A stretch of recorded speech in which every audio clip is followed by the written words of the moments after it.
The camera drifts slowly through the night, pushing past twisted branches and heavy fog. In the distance, a house emerges, a silhouette against a moonless sky.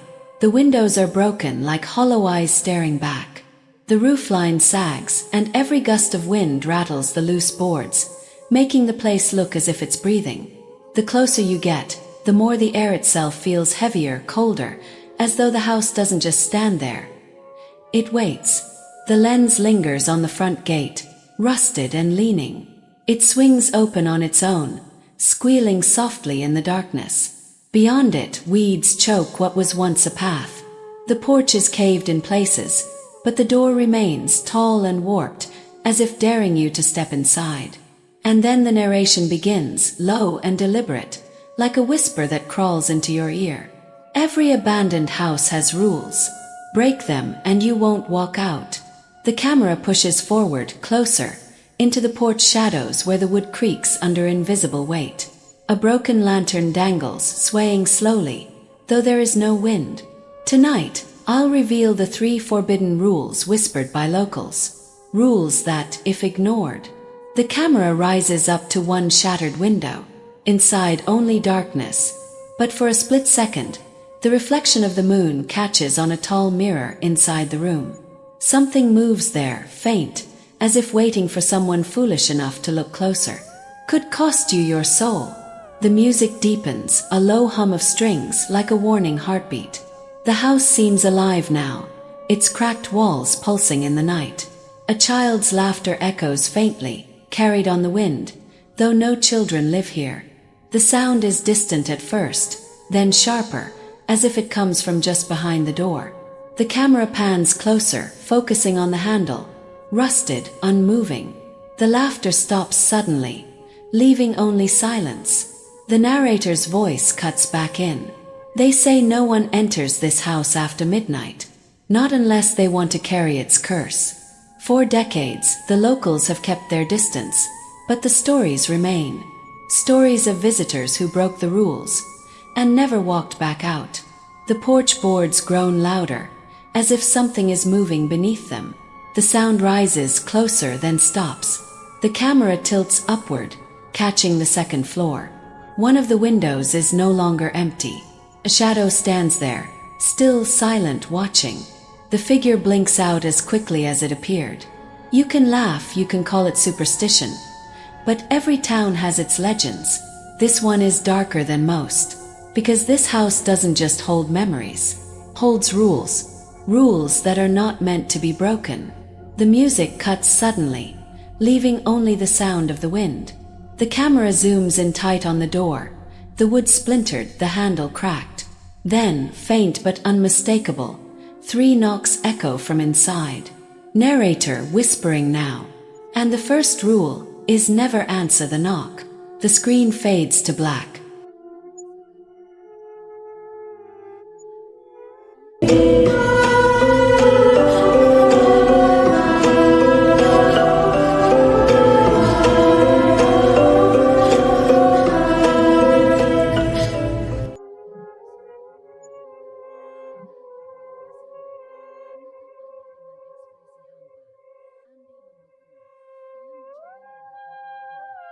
The house stands on the far edge of town, right where the pavement ends and the dirt road winds into the forest. Most people don't even notice it in the daytime. With the sun up, it's just another ruin. Timbers collapsing, weeds choking the porch, glassless windows staring out like dead eyes. To passing cars or curious hikers, it looks like a structure long forgotten, left to rot under decades of storms and silence. But when the sun goes down, the house changes. Doesn't just sit there, seems to wait. The town calls it the Holloway Place. Nobody remembers who first gave it that name, but everyone knows the story. The last family who lived there disappeared. Not just moved away. Not just abandoned the property. They vanished. Every single one of them. It was the early 1960s when the Holloway family, Thomas, his wife Margaret, their teenage son, and their little girl moved in. They weren't locals, which already made them stand out. Outsiders, buying up an old farmhouse that had been empty for years. First, people welcomed them. The Holloways were polite, soft-spoken, and seemed eager to start fresh. Thomas commuted into the city, Margaret tended the garden, the boy helped on the property, and the daughter, no older than 8, was often seen playing on the porch with her dolls. For about 6 months, things seemed normal. Then the whispers began. Neighbors claimed they heard screaming from the house late at night. Others swore they saw lights on the second floor, flickering like lanterns, long after the family had gone to bed. A few said they caught glimpses of figures moving at the windows, figures taller than Thomas, with heads that tilted too far to the side. And then, one morning, the Holloway children didn't show up at school. Their teacher thought they were sick. The next day, Thomas didn't show up to work. Calls went unanswered. The mail piled up. When the sheriff finally went to check, the house was silent. Breakfast dishes sat half-eaten on the table. Margaret's knitting lay in her chair, needles crossed as if she had set them down mid-stitch. The children's toys were scattered on the floor. Shoes were still lined by the door. Everything in its place, except the Holloways. No sign of struggle, no footprints leading away. It was as if the entire family had simply stepped out of existence. The investigation went nowhere. No bodies were found. No evidence of where they'd gone. Rumors spread quickly. Some said they were murdered and hidden in the woods. Others whispered the house had taken them. From then on, no one dared to live there. The Holloway Place stood empty, slowly crumbling. But its story didn't fade. Generations of townsfolk grew up hearing about it. Parents warned their kids to stay away. Teenagers dared each other to go inside. And every Halloween, someone always told the tale of the vanished family. Over the years, the legend grew darker. People claimed that on certain nights, you could still see Margaret's shadow moving across the kitchen window, or hear the children laughing from upstairs. Others swore they saw Thomas standing on the porch, staring silently at the road as if waiting for someone to come home. But the most frightening stories came from those who were foolish enough to get too close. Kids from town used to test each other with dares. Walk up to the porch and touch the door, they'd say. Some did it, usually in the safety of daylight. But no one stayed after dark, because everyone knew what happened if you lingered too long. One boy claimed he went up at dusk, just as the sun dipped low. He swore he heard a girl's voice whisper his name from the upstairs window. When he looked up, he saw a little hand pressed against the glass. But when he blinked, the window was empty. Another dared himself to circle the house at midnight. He came back pale, shaking, insisting that he'd seen candlelight glowing inside the parlor, flickering, moving, as if someone were walking through with a lantern. But the house had no electricity, and no one had been inside in years. And then there are the ones who went further. The brave or the stupid who opened the door. They don't talk about what they saw. Not directly. One girl, now grown, admitted she had once stepped inside on a dare. She described the smell first. Mold, dust, but also something coppery like old blood. She said the air was heavy, as though it pressed down on her chest. She only lasted a minute before she fled, but she swore she heard footsteps upstairs, slow and deliberate, following her every move. Another boy made it to the bottom of the staircase.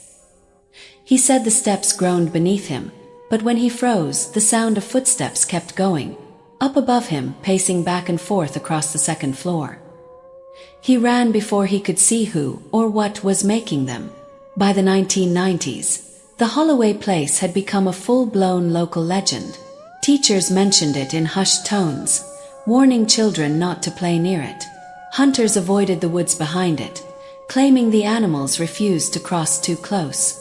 And late at night, if you drove past, people said you could see a single light glowing in the upstairs window, as though the family had never left. But the strangest detail of all is this: every townsperson knows the rules. They aren't written anywhere, but everyone who grows up near the Holloway Place learns them. Whispered from older kids to younger, passed down like secret folklore. Rules that must be followed if you're foolish enough to set foot on the property. The first rule: never look into the mirror in the parlor. The second: never climb the stairs after dark. And the third: If you hear knocking at the door, no matter how many times, don't answer. Break them, and the house won't let you leave. That's why, even today, the Holloway Place sits untouched. Children still dare each other to run up to the porch, or toss a stone through a window. But as soon as the sun sets, the bravest hearts turn cold. No one steps inside after nightfall, because whether you believe in curses or not, there's one thing everyone agrees on. The Holloway family went in, and they never came out. And if you ignore the rules, you'll join them. The Holloway Place has many stories, but none are repeated as often, or as fearfully, as the tale of the mirror. It sits in the parlor, just past the entryway, towering nearly 7 feet high. Its frame is carved oak, darkened with age, curling with ornate designs that seem almost alive. The glass is spotted in places, warped by time, but still clear enough to catch reflections. In daylight, it looks harmless, just another relic of a forgotten home. But no one dares to look at it after midnight. The rule is simple: don't look into the mirror, especially when the moon is high and the house is quiet. Because if you do, you won't see yourself staring back. You'll see someone else, standing just behind you. The first person to tell the story was a boy named Caleb, back in the late 1970s. He was 16, reckless, and desperate to impress his friends.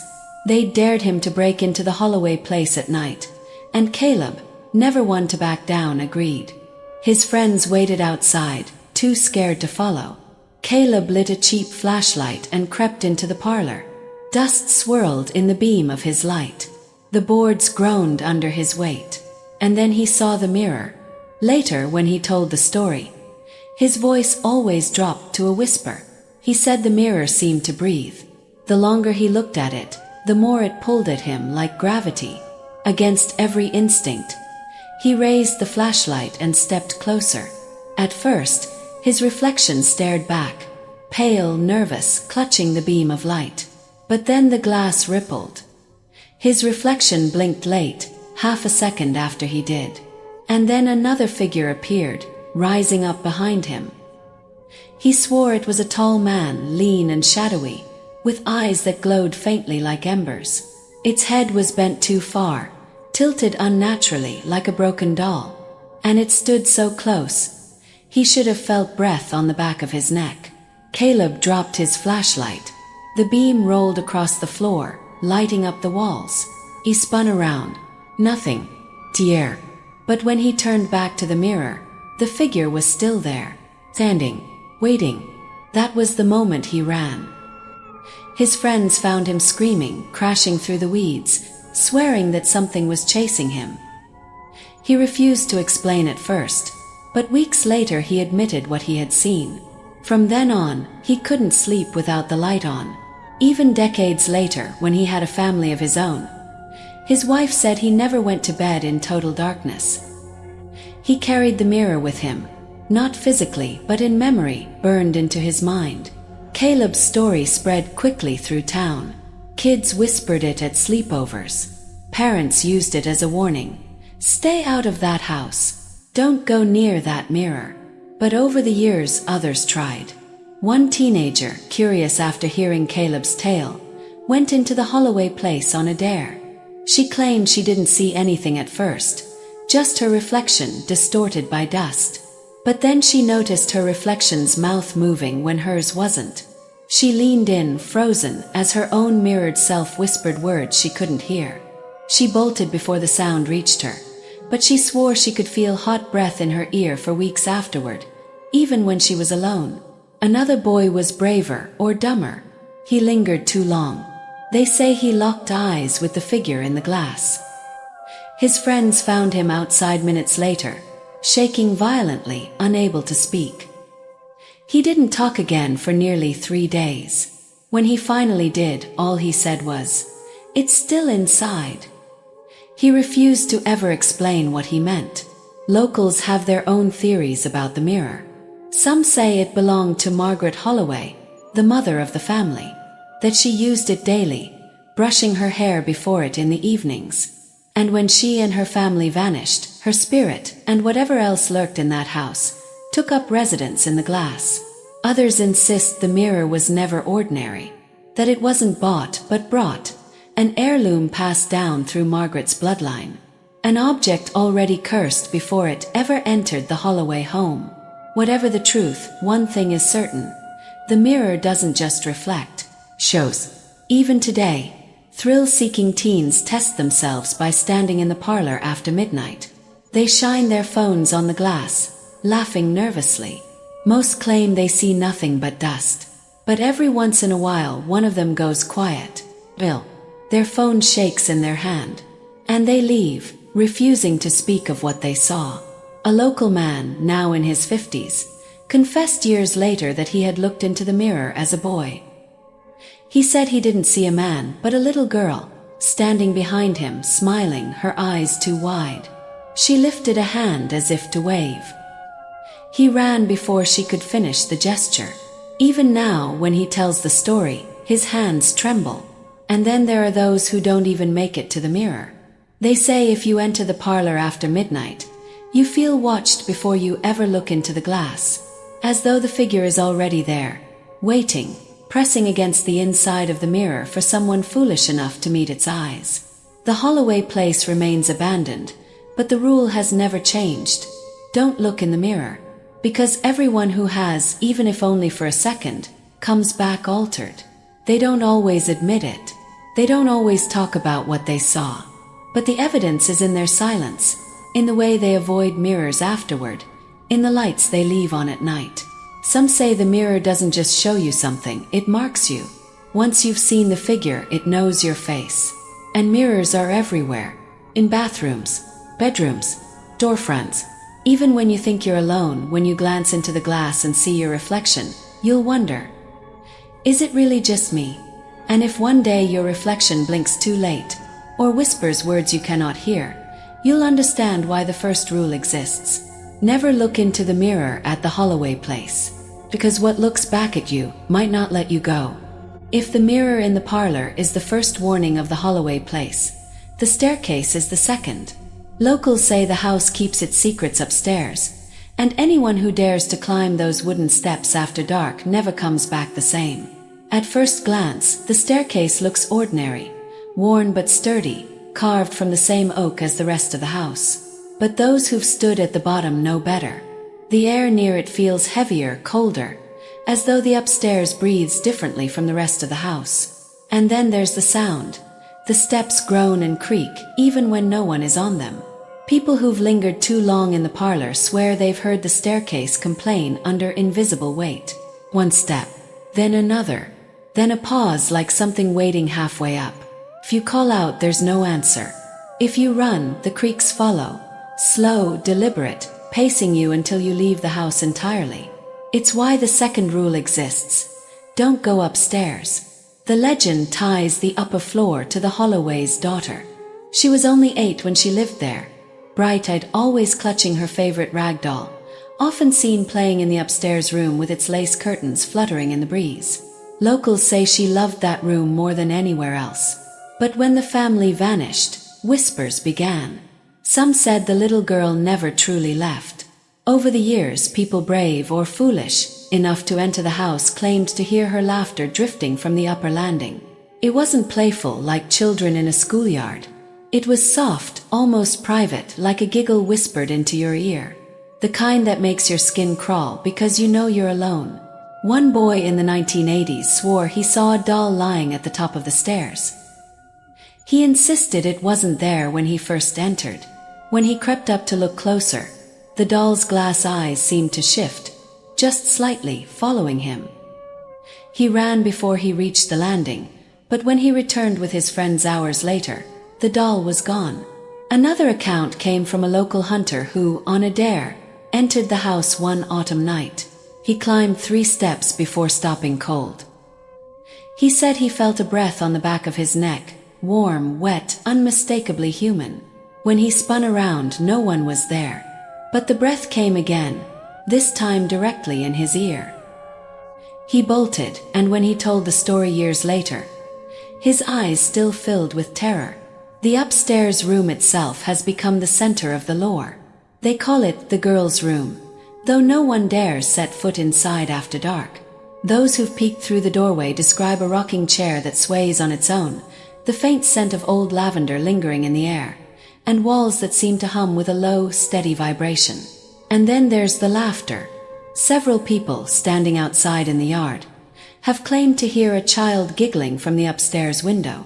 Sometimes the curtains twitch as if a hand is pulling them aside. But when they look closer, the room is empty. The strangest detail. Some visitors say the laughter doesn't sound distant. It sounds close, inside their heads, tickling their thoughts like an echo. One of the most chilling stories came from a girl named Emily, who was dared by her friends to go upstairs one night. She was 14, defiant, tired of hearing Caleb's old mirror story. She wanted to prove the house was nothing but creaks and shadows. Her friends watched from the porch as she stepped onto the staircase. The wood groaned beneath her feet, each step louder than the last. She reached the 5th stair before she froze. Later she explained what happened. She said she heard breathing, slow, heavy, inches from her ear. She felt warm condensation brush her cheek, like someone standing right behind her. But when she turned, the air was empty. Her friends outside swore they heard her scream.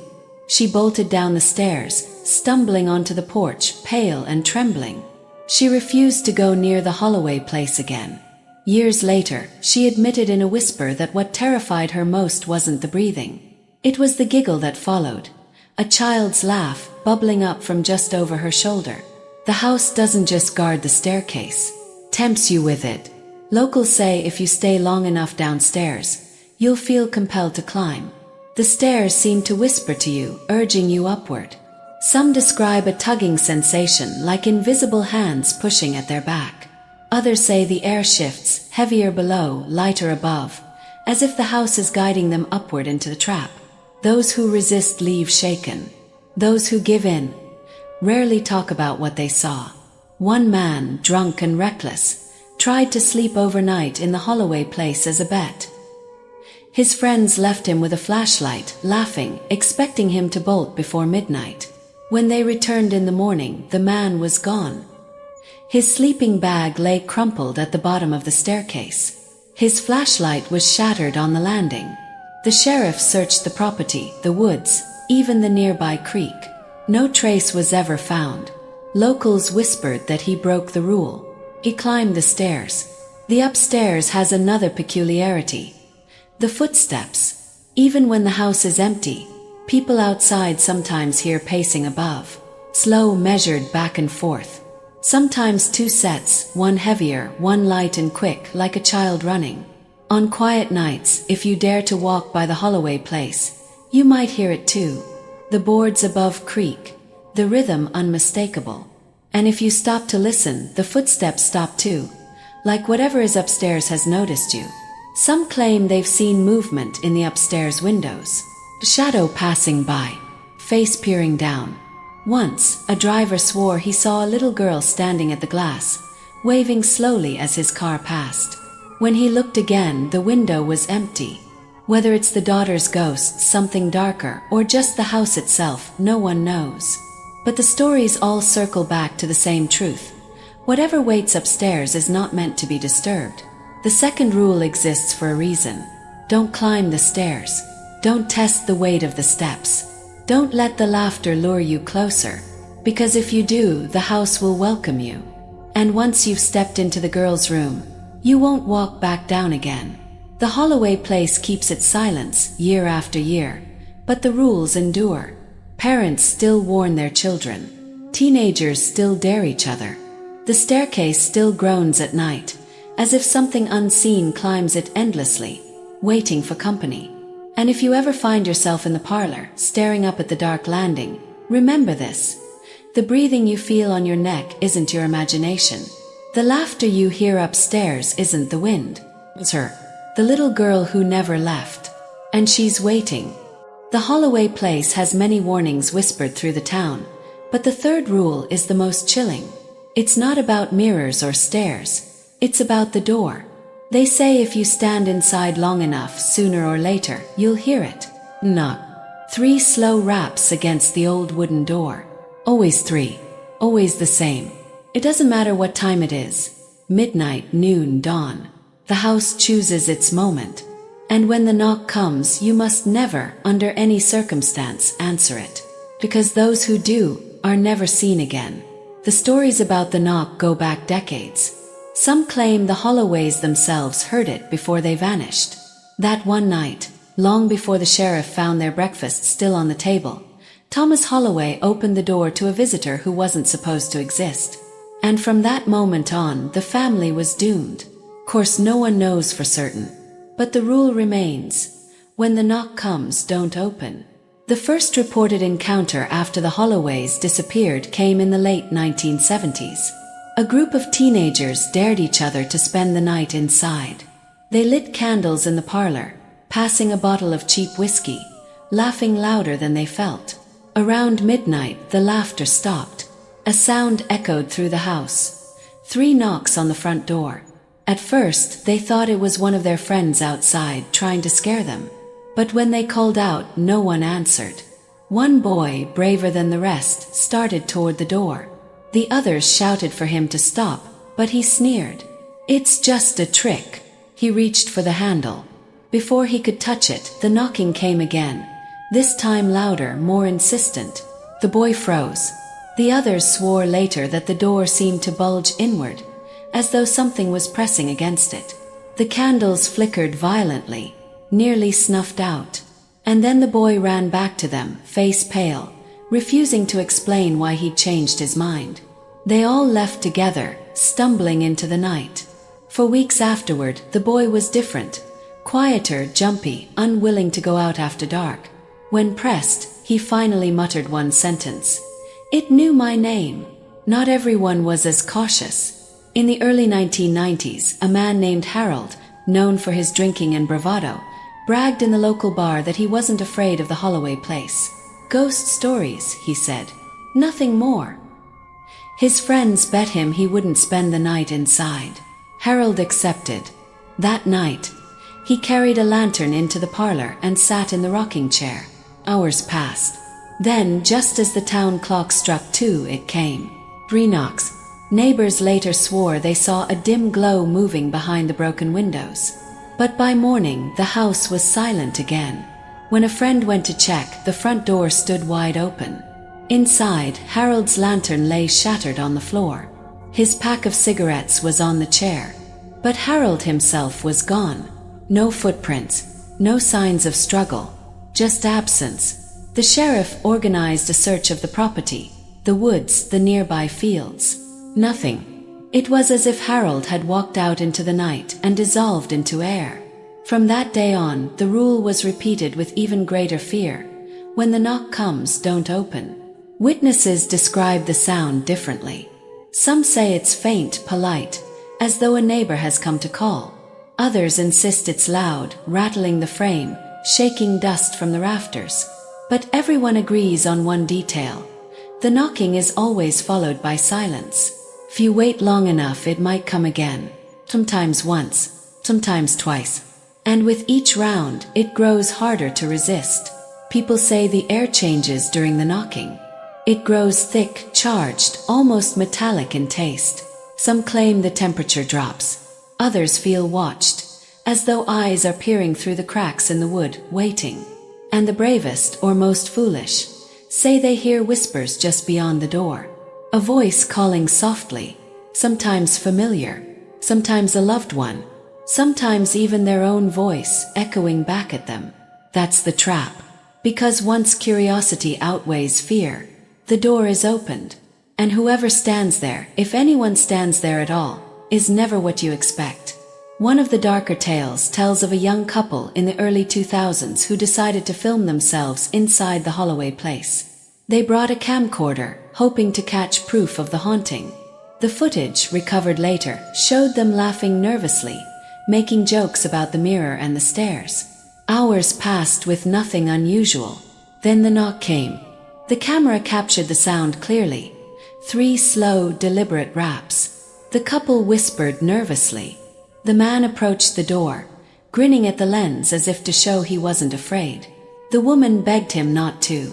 He opened it. The camera fell sideways, the image tilting. The woman screamed. And then, nothing. The tape ended. When locals found the camcorder days later, it lay on the porch, its battery dead. Inside the house, the couple's belongings were scattered. Bags, coats, even their car keys. But the couple themselves were never found. What waits behind the knock? Some say it's the Holloway family, returned in some distorted form, forever seeking new company.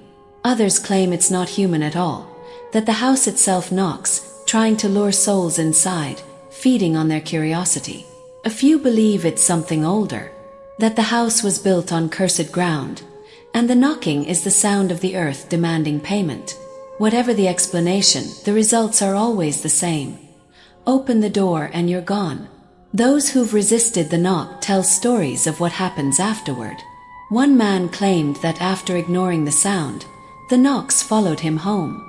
For weeks, he woke at night to 3 raps on his apartment door. When he opened it, always too late, no one was there. Eventually the knocking stopped, but he swore he could still hear it in his dreams.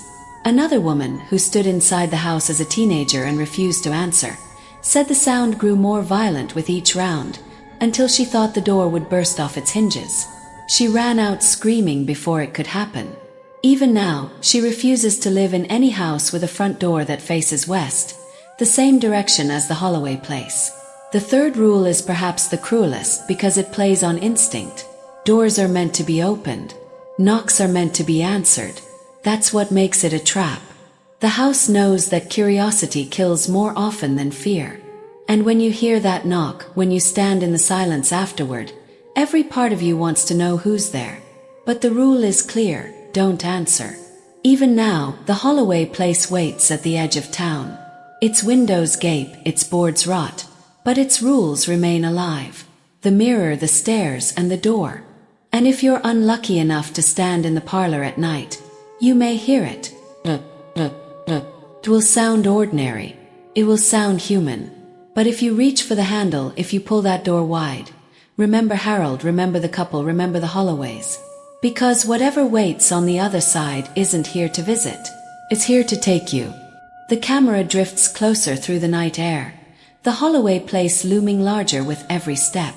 The broken shutters rattle faintly, though no wind blows. The house seems to exhale, the boards groaning, as though it knows someone is standing just beyond its threshold. The lens steadies on the door, splintered, scarred, the paint long since peeled away. The handle glints under the faint glow of the moon. For a long moment there is silence. Then it comes. The sound echoes through the porch, deep and hollow. The camera trembles, inching closer. Dust drifts from the frame, falling in slow motion, stirred by something unseen. The third strike reverberates like a heartbeat, rattling the lantern hook above the porch. The house falls silent again, as though holding its breath, waiting. The narration slips in, low and deliberate, like a warning whispered in your ear. So remember these rules. The camera pans upward. Through the cracked window, the faint outline of the parlor mirror glints, reflecting nothing but shadows. Never look in the mirror. The lens shifts, gliding toward the stairs visible just beyond the open entry. The wooden steps stand in silence, but for a split second, the faint impression of a child's handprint seems to smear across the dusty banister. Never climb the stairs. The view tilts back toward the door. The handle rattles once, as though something outside is impatient. The porch boards creak beneath invisible weight. And never ever answer the knock. The knocks return, this time louder, faster. The sound grows almost violent, shaking the frame, echoing into the hollow rooms of the house. The camera pulls back, the perspective widening to show the entire facade. Broken windows, sagging roof, the gaping mouth of the porch. Silence again. The narration falls to a whisper now, steady and chilling. Because some houses aren't abandoned. For the briefest moment, a figure flickers in the upstairs window. A small silhouette, too small. Child. The curtain twitches, and then the window is empty once more. They're waiting. The screen cuts to black. And in the darkness, the final sound. The screen remains black for a moment, the echo of the last knock still trembling in the silence. Then slowly, faint light begins to seep back in. The Holloway Place reappears, distant now, framed in shadow. The house stands quiet, its broken windows gleaming like watchful eyes, its door closed once more, as if nothing had ever happened. The narrator's voice returns, low, deliberate, the kind of tone that lingers long after the words are gone. Would you dare to step inside and test the rules? The camera moves closer again, edging across the overgrown yard. Weeds brush against the lens. A rusted swing sways once in the breeze, though no wind stirs the grass. The porch looms ahead, the wood warped and groaning. Would you look into the mirror, just to see what looks back? For a split second, the parlor mirror glints through the window.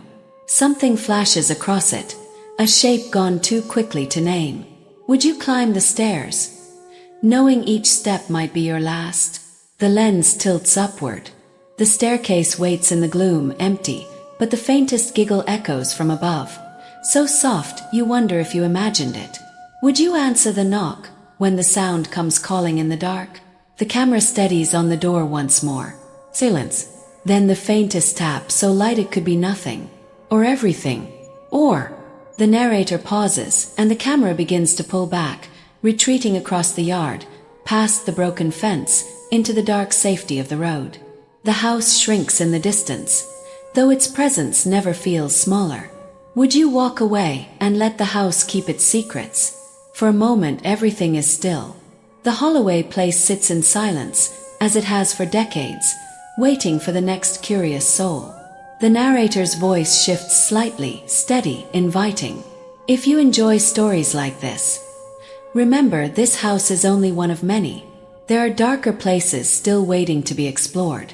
Haunted halls, tea ships, forgotten roads where the shadows don't belong. The screen fades again, leaving only the sound of a low hum, like wind dragging across old wood. So join us, because the world is full of doors you should never open. And together, we'll see what waits on the other side. The final image flashes for only an instant. The Holloway Place door, close and looming. The handle trembles. A child's laugh echoes faintly. Fade to black.